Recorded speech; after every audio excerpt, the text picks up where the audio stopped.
அது என்ன sound? Okay. I'll again go to the previous question. It is from Sarah. I'm from Palestine Electrical Engineering, and I want to know about the IEEE organization and its activities. IEEE is a worldwide organization. As I was telling, it has got 4 lakhs of members all over the world, and it has got 42 societies for every technical stream that you can think of. If you are a student, then you might be in electrical engineering or electronics engineering, computer engineering, but any of the streams you are in, you will find an appropriate society under IEEE. And the IEEE is the most appropriate technical voice for the engineers like ourselves for doing research. And if you want to know the state of the art, then you need to go to the IEEE conferences, and IEEE develops more than 600 standards, and there are some 900 conferences that is going on everywhere. I have got another question from Pala. Do you find that joint work between men and women is enriching? Is this mix important? Definitely. The Women in Engineering was started in 1994 with the sole view of balancing the entry of women as per the men into engineering. Till 1980s, engineering was a male dominated field, and the representation of women in engineering was very less. And to make it possible for the women also enter engineering, the IEEE Women in Engineering was started, but it doesn't mean that only women can be members. In fact, IEEE Women in Engineering has nearly 40% of members as men. And these men work together with women to build a vibrant community of engineers so as to make it possible for the society to flourish. And any society which does not have any balance between men and women, it cannot flourish. So that's what we understand in Women in Engineering, and we actually work towards making the men also work together along with the women to make it possible for the community to derive the benefits from both of us working together. And in many of the places, actually, men come forward to start the Women in Engineering affinity groups, I should say. I have got another question. There is nobody given, the name is not given. Are there many other female engineers in India? Do you think the struggle of female engineers in India is more or less than other countries around the world?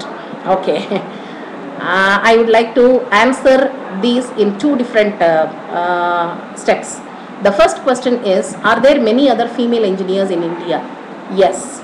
In India, in fact, in the engineering colleges, you will find an equal mix of men and women entering engineering. There are 50% women entering the engineering for the education. But the problem is that after graduating, the women enter into the career part of it, and they go for maybe some 10 years, but the sustainability vanishes after 10 years, and the women who reach the top is really very less. So I will say that I find many other female engineers, yes, but more in academics than in industry. In industry, the sustainability and the retaining of women to the top positions is very less. The second part of the question is, do you think the struggle of female engineers in India is more or less than other countries around the world? There are 2 important points that I want to make here. One is, women are culturally homemakers, and it is built in our system itself. Even if I am an engineer, even if I am working in a college, I still have half of my part dedicated towards my family and the upbringing of the children and the running of the family. Everything I take care. The children's education also makes an important part of our work, and it is in our upbringing itself to not to struggle for equality for career, and that makes it difficult for us to come up. And this is the case everywhere. Women are women all over the world. So if we come out of this makeup a little, and if we think that the career is also an important part of us, because if we want to grow in one line, then the other part of us, the career part also should grow. If we come up together like this, definitely we can come up. And the cultural differences are different in different countries naturally. In Japan, I find that the women are willing to work, but the society is not very encouraging. And in US, the women themselves, they don't want to come forward to become engineers. The amount of women coming forward to become engineers is very less. And in Europe, I find that there is a balance of equal men and women entering engineering, but at the same time, they don't want to be discriminated as women. They just want to be engineers. So this sort of cultural differences also make an important part of our family life balance struggle. Okay, I've got another question from Jonah. The work in engineering requires much time and effort. Does this make it difficult for a mother? Okay, half of this I answered in my last question actually. Of course, in any career, if you start working, you have to dedicate yourself if you want to really be recognized. Unless otherwise, you dedicate your full self in whatever work you are doing, the recognition does not come to you. And in engineering also, it is the same. So it does not make it any difference that it requires much time and effort. I wouldn't say that. But at the same time, we are mothers. And being a mother, naturally we want to take care of the family also, and it is difficult to balance. But what I feel is, we mothers, we should think of that as not being difficult to balance, but as an essential part of us growing. So when we do something for the family, and when we have lots and lots of free time, just imagine being at home for 1 year and having a lot of free time. What will you do? Most of the time we will be in front of the TV and wasting our time, and we will not grow anywhere. But if you do some other career, particularly engineering career, research, it's very, very rewarding. And we know how to channelize the time between the research, the work, and in addition to some other work like what I am doing in IEEE. I am also volunteering in IEEE.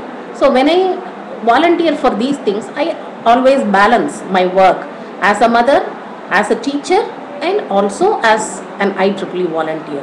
So that is there for everybody. I don't think you should think of it as being difficult. The next question is from Amanda. What kind of activities can we do here in Brazil to improve our Women in Engineering program? Okay. In India, actually we did a need-based project. When I was, as I told you, my relationship with women in engineering goes way back from 2006, 2003 in fact. And in 2006, actually, I started the Madras section Women in Engineering. And what I found was, there is need everywhere in the society.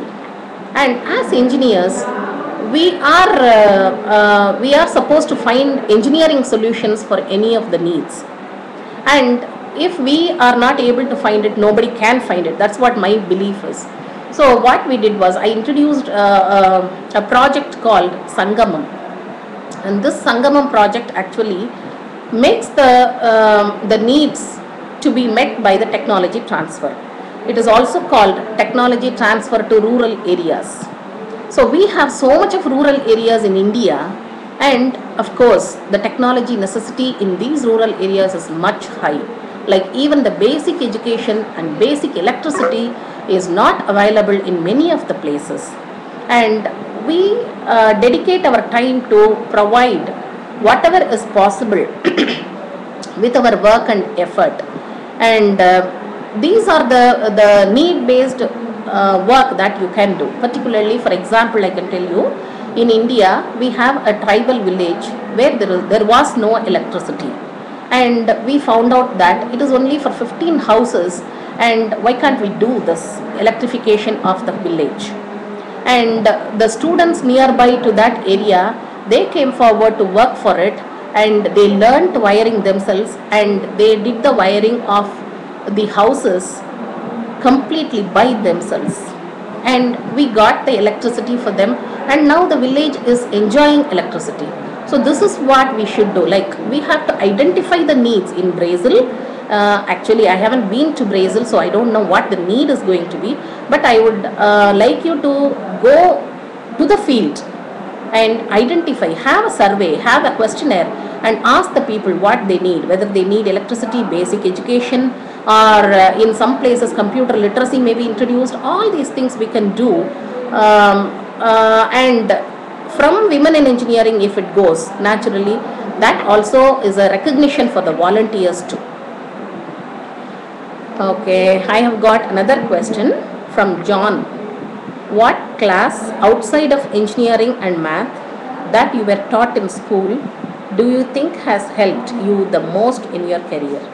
Okay, the first answer I would say in such a situation is that moral science class. Our moral science class in the school was hilarious. Our teacher, moral science teacher, was the best in the world, I would say. And he used to take his responsibilities very seriously, and he used to tell us stories on how to develop the ethical behavior, how to make it possible to make the society also understand your work, and how we can be socially responsible towards the society. And all these were taught in school. And right now, whatever I teach my students, I teach them first that character is the best thing that you can develop. Education comes automatically if you have character. And I work towards developing the character of the children also. That is my most important work. Then next comes naturally their development, overall development. And for the all-round development of the students, it is essential that the guidance is continuous. We need to identify their interest, because right now I feel that the students, they don't even have their own interest mapped out, and that is the need of the hour. They feel bored because they don't know what they want in their life and how to go about it. And if a teacher can guide that, and with the help of the moral standards too, then that would be the best. We will develop the wonderful, peaceful world. And the next question I have got is from Celia. Do you think there are any social disadvantages that keep women from pursuing or excelling in engineering? Okay. Social disadvantages are the cultural disadvantages are there everywhere.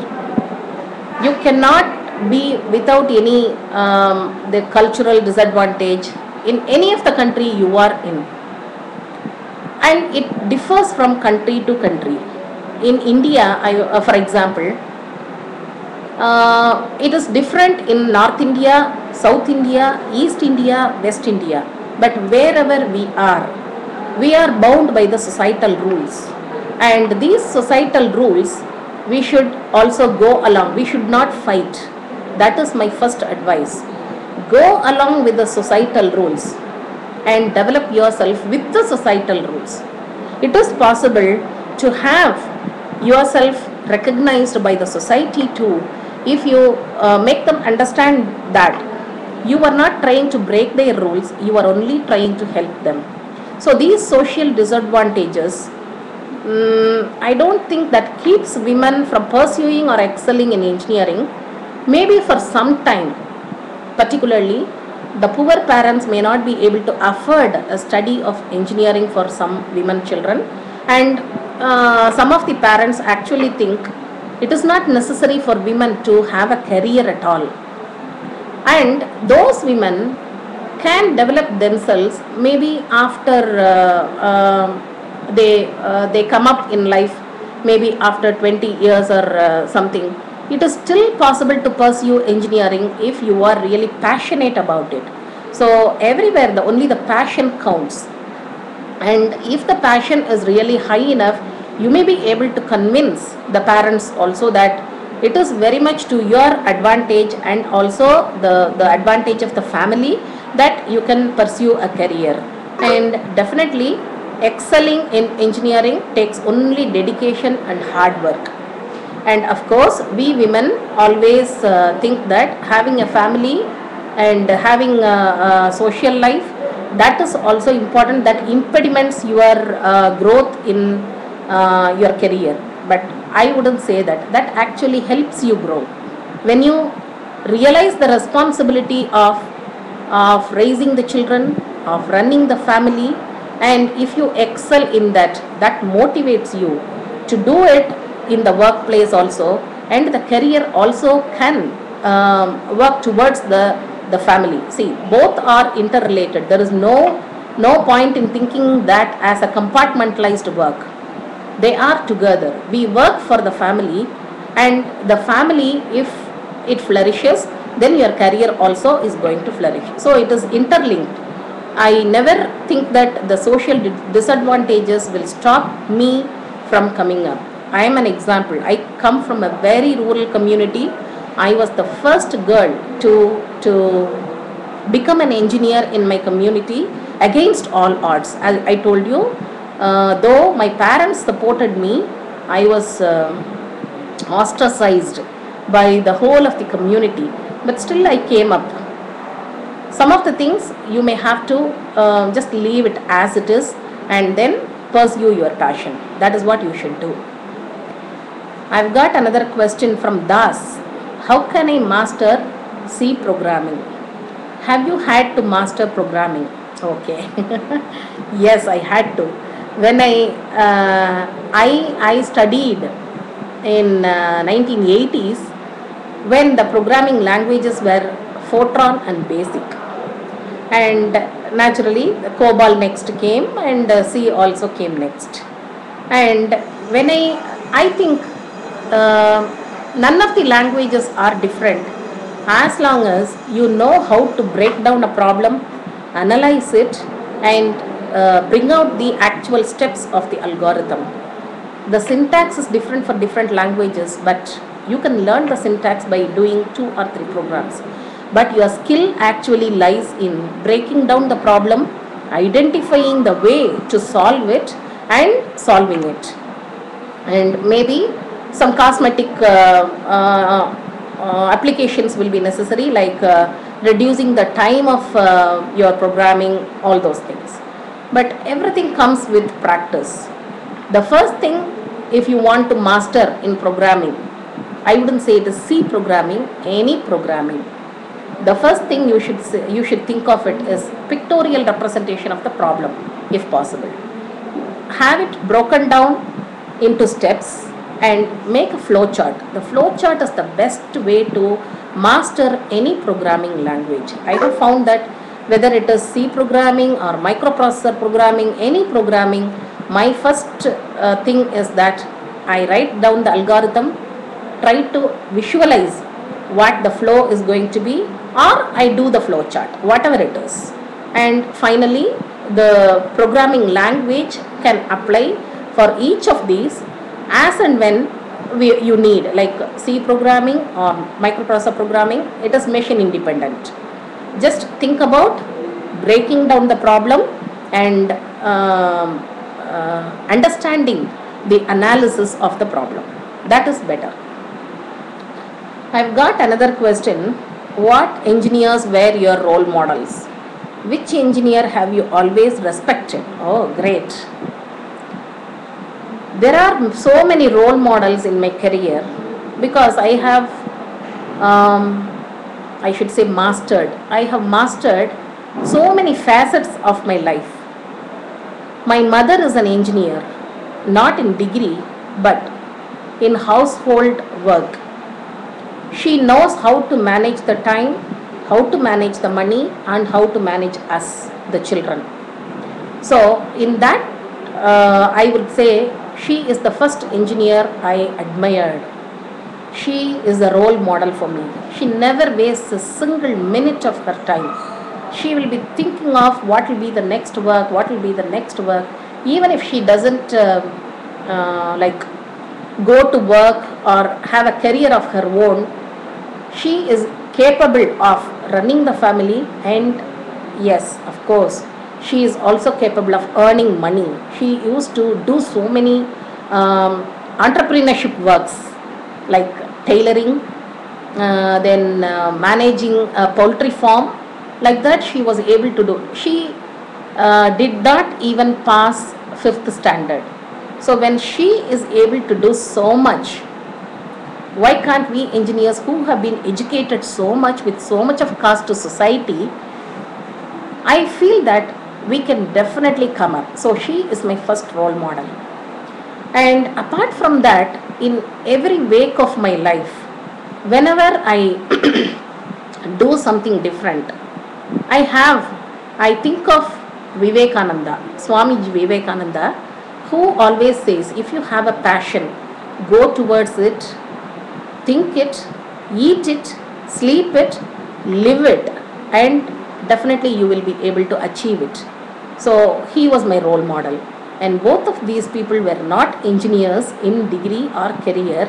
And my engineering role models, if you want to see, I would say Dr. Abdul Kalam. Dr. Abdul Kalam, he always dreamed. He always dreams of what will be the next generation. And I feel that for me, he is just like Einstein. What Einstein was thinking, what Einstein was able to achieve was something out of the age he was living in. He was living in the age of technology, but he was able to master the technology and bring in the next age technology. And that is how I see Dr. Abdul Kalam. He is a great inspiration for me, and not because he is a rocket scientist or something, just because he is able to visualize the future and he is able to work towards that. I have got another question. What is the best advice you have ever received in your profession? Oh, that's a fantastic question. The best advice I received is, you also should learn to say no. Because we women have a tendency towards thinking that we are a little inferior to the men with whom we are working. And that was the case with me too. And as I told, I come from a very rural community, and so my confidence level was not the best, I should say. When I started my career, and I was well into my career when I received this advice, of course, and when I started my career, I used to do everything that I can, try to extend my working hours and do whatever that comes my way. I wouldn't say it is wrong, because that actually shaped my career, and whatever I learned has been of enormous value to me. It has really helped me through during the career development, and also my satisfaction towards the career.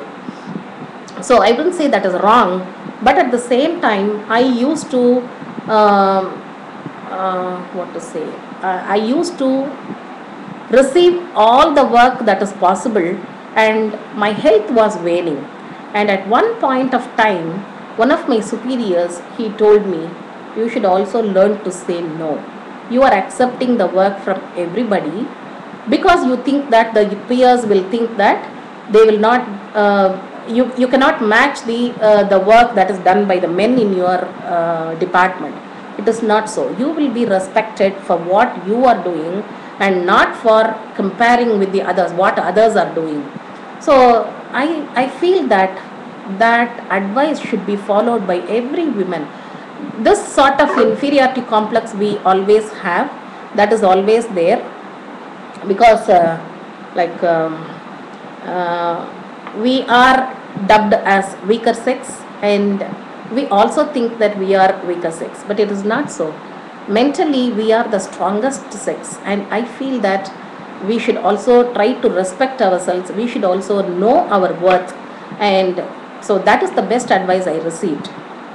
I have elaborated on it, and I have also learned from it. I don't say no to everybody. I don't say yes to everybody. Now I know where to say no, where to say yes.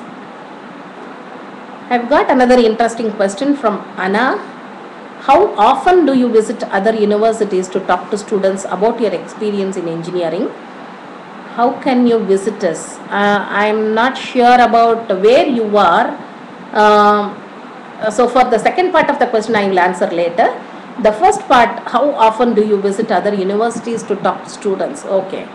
I usually give talks to the students in different universities at least 4 times in the year in abroad.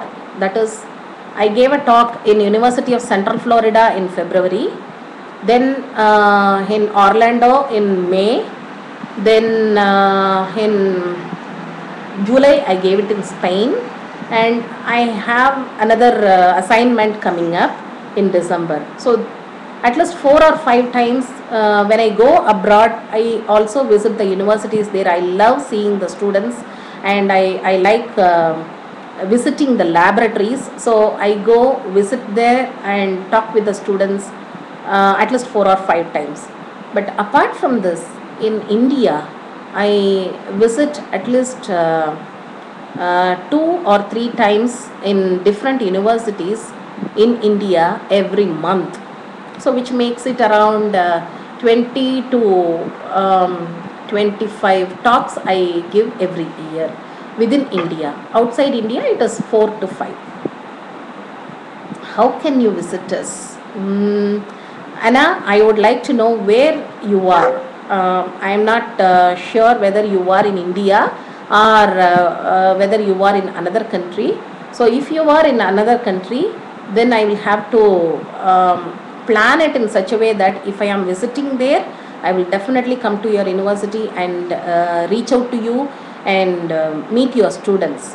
But if you are in India, of course you can mail me or you can reach me through the Facebook and call me. I can visit you.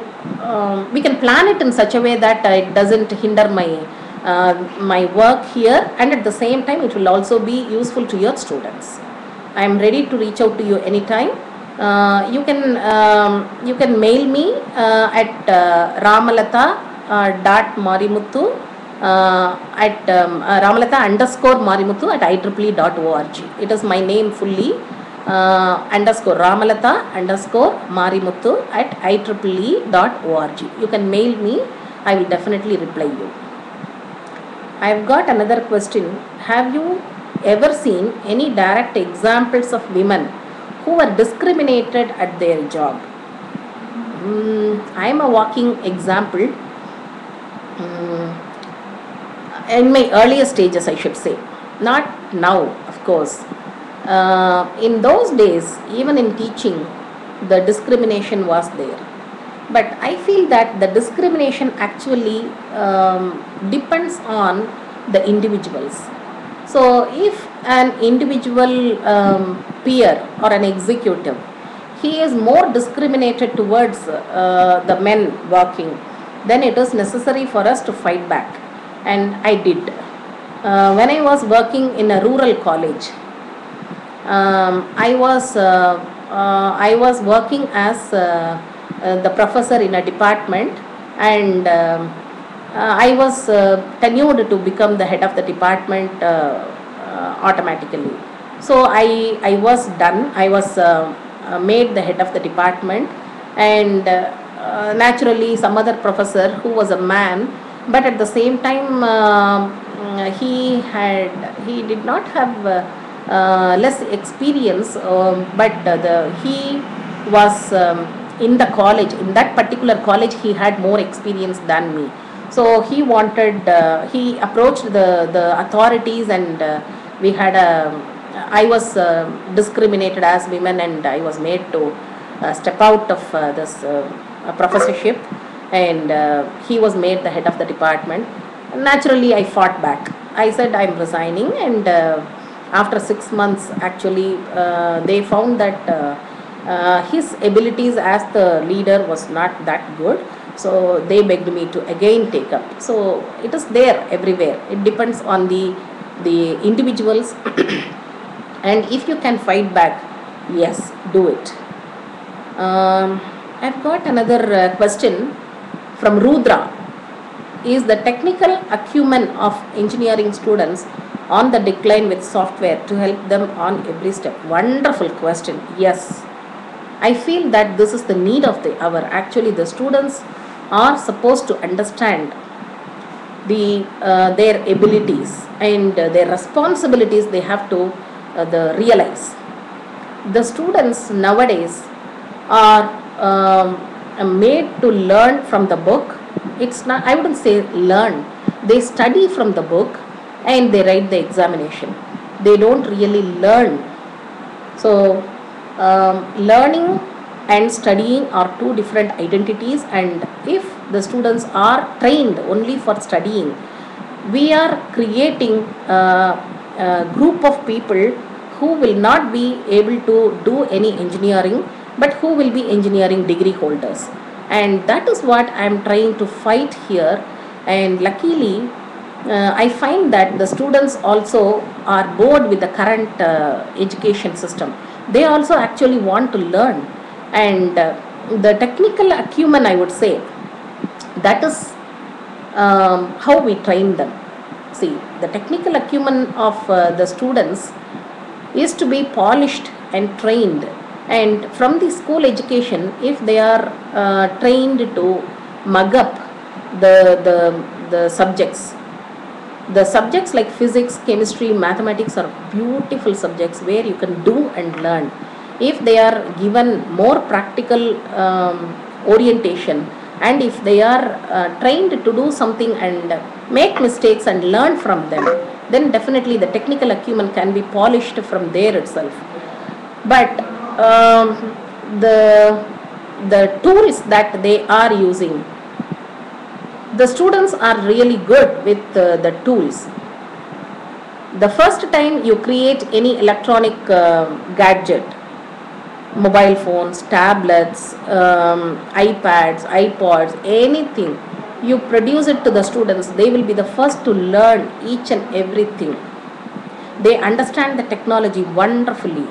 So it's not that the technical acumen is reducing, but they are not given the opportunity of learning it with the software, and they are not they are not taught the responsibility of knowing it, because knowing that for once is going to help them throughout the life, but that they are not taught about. That is why I feel that it can be polished and trained, and once we change the evaluation system and the curriculum of our education system, definitely our students will be able to do it. Any engineering student, I will say any engineering student, any student for that matter, is ready to learn, because they have that interest in them. They want to do something and learn from it, and we just have to give them a chance. Give them a chance and their technical acumen will be of the best. Okay, my next question is, why do you think it's so important to have women in engineering? Do they have a different view on things? Okay, yes, it is important to have women in engineering, because many of the engineering designers fail to understand that perspective is an important part of the design.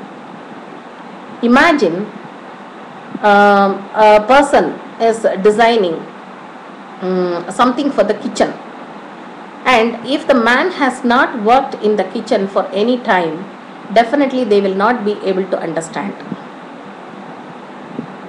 For example, I will tell you, when I work in the kitchen, my husband of course helps me, and we do things differently. Definitely we do things differently. I use I'll say, when I am using the cooker, I am using it in such a way that everything will be put together and my time will be reduced totally. But my husband has other ideas. He is very much into saving the fuel. So we have different perspectives. I am into speed, he is into saving. But both are important. Both are very much important. And if in a small thing, if we have different perspectives like this, just imagine in an engineering design, when women and men are working together, how many different perspectives you will be able to get. So it is always necessary for women to be a part of the team. I remember a car being designed without a woman in the team, and it was totally a failure for women, because women were not able to utilize the things that are the different designs that were incorporated into the car, and the leg length was too high, and it was not suitable for a woman, and it was a failure, and they had to change the design in such a way that it will also suit a woman. So it means that the women are to be a part of any society, and here also in the designing society, and the engineering society, you have to have a woman as a part of it. So it will naturally reduce the wastage, and it will also improve the design of the things. And I have got a comment here. Oh, that's good. From Alamelu. My son is studying +2. He is intelligent but not interested in studying. What you are saying is very true. Oh, great. I think it is true everywhere, all over the world. It is like, if your son is given a work rather than a book, I am sure he will be able to do it. You give him a car, a small toy car, he will take off every part of the car and put it, dismantle and fully put it together. I am sure he will be able to do it on his own without any guidance from anybody. And what you say is very true. Like, he needs to be guided into designing and doing rather than only reading. Don't encourage him to just to read. Ask him to put it into a perspective of where he can use it for doing. And another question from Alamelu. Can I meet you people? Are you coming to Chennai? Oh, I was in Chennai till last year, and I moved to Coimbatore only last year. And yes, on and off I may be able to come to Chennai, but at the same time you will also be able to talk to me maybe through chat, or we can email, of course. I gave the email ID. You can take it. It is my name again, Ramalatha_Marimuthu@ieee.org. You can mail me, and we'll plan it together in such a way that when I come to Chennai, I will definitely give you a call. I have got another question. How did you develop yourself as a woman to become a part of IEEE? I am not sure I understand the question fully. How did you develop yourself as a woman to become a part of IEEE? I think the question is in such a way that, like, you are trying to ask whether as a woman I find it difficult to become a part of IEEE or something. It is not that. IEEE is the most wonderful professional body I have been in. I am a member of some 5 societies: Broadcast Engineering Society, Institution of Electronics and Telecommunication Engineers, VLSA Society of India, IEEE, so many societies. But IEEE actually develops you to become a part of it naturally. You love it like a family.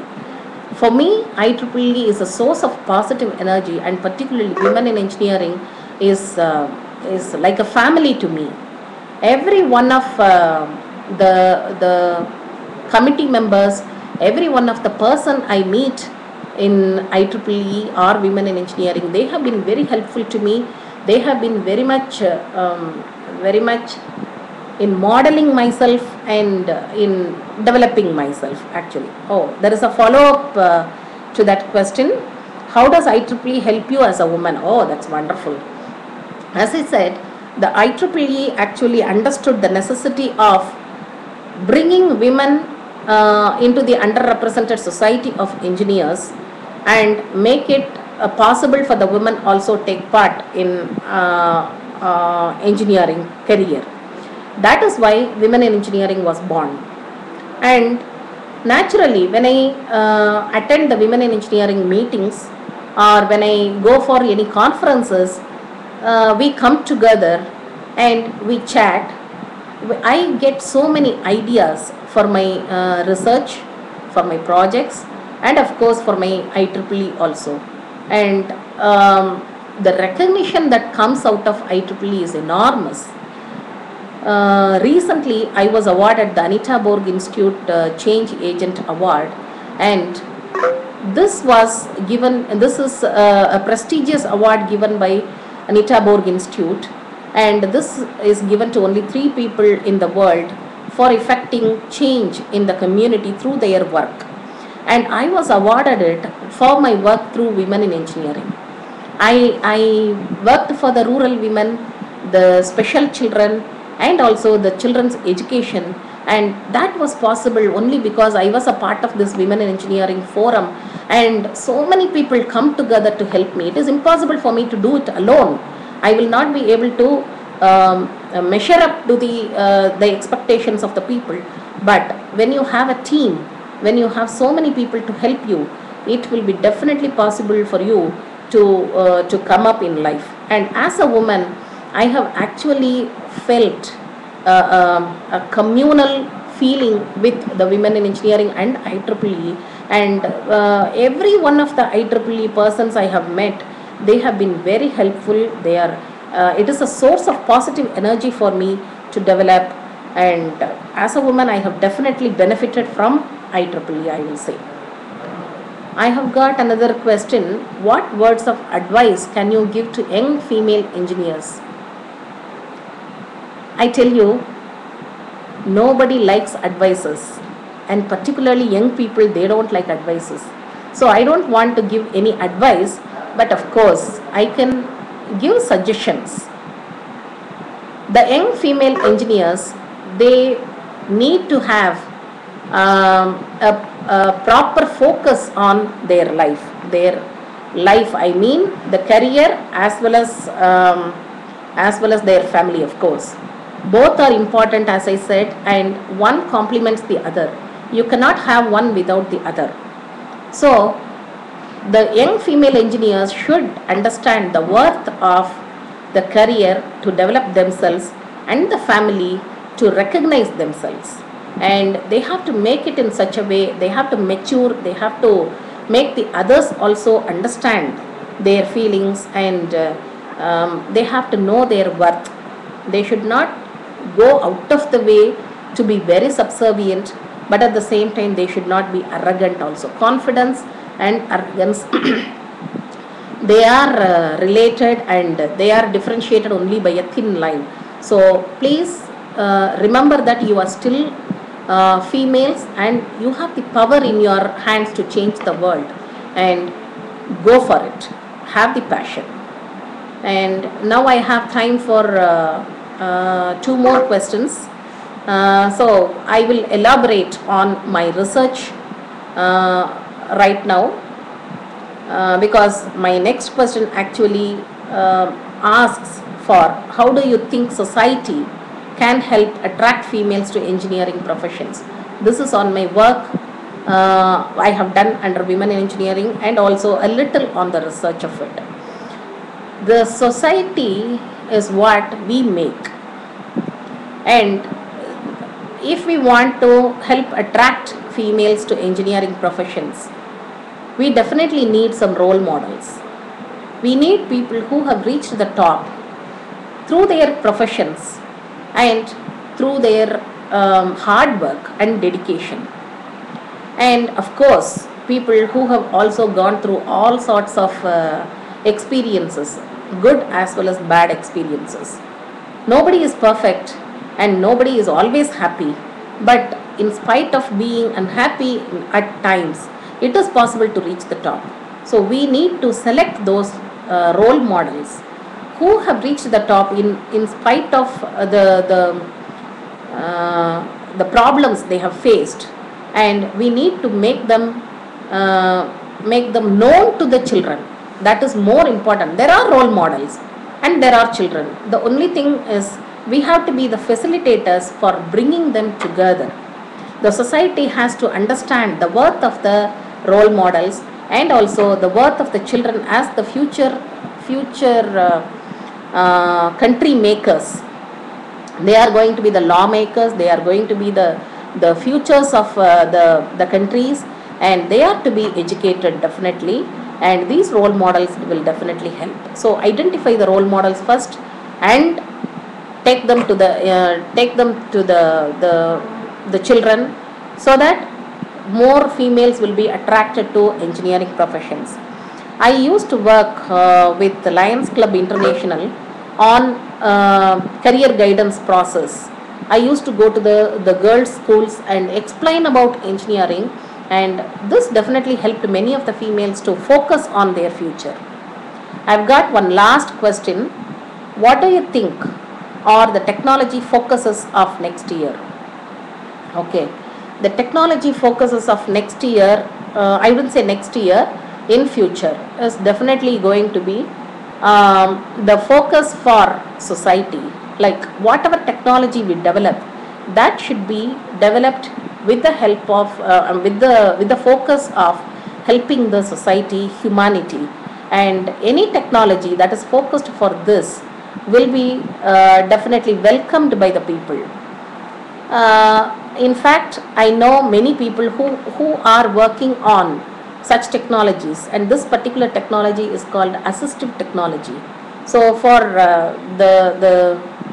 we find the root cause of the problems, like the root cause of the problems with the special children and how to work on it. And I have actually researched on, and I have done some work on the cognitive science, and this is what I feel that the focus of the future is going to be. So I feel that I have done justice to the questions that came my way, and I would like to thank every one of the audience who have put in the questions, and I would definitely like to extend our relationship through mails. Thank you very much, and thank you IEEE Women in Engineering for making it possible to meet so many people in through the chat. Thank you.